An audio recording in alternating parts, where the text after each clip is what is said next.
আজকে সারা রাত আমাদের এখানে বৃষ্টি পড়েছে।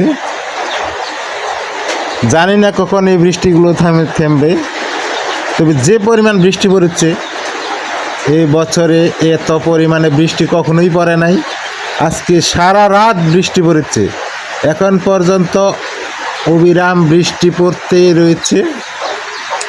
তবে আশেপাশে জায়গাগুলোতে খেয়াল করে দেখেছি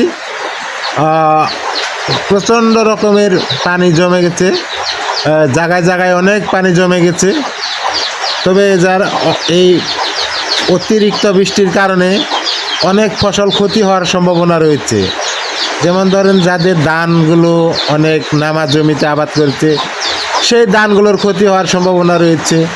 যেমন শাক সবজি, অনেকগুলো শাক সবজি, যে শাক সবজিগুলো বৃষ্টির কারণে পচে যায়, সেগুলো কিন্তু পচে যাবে।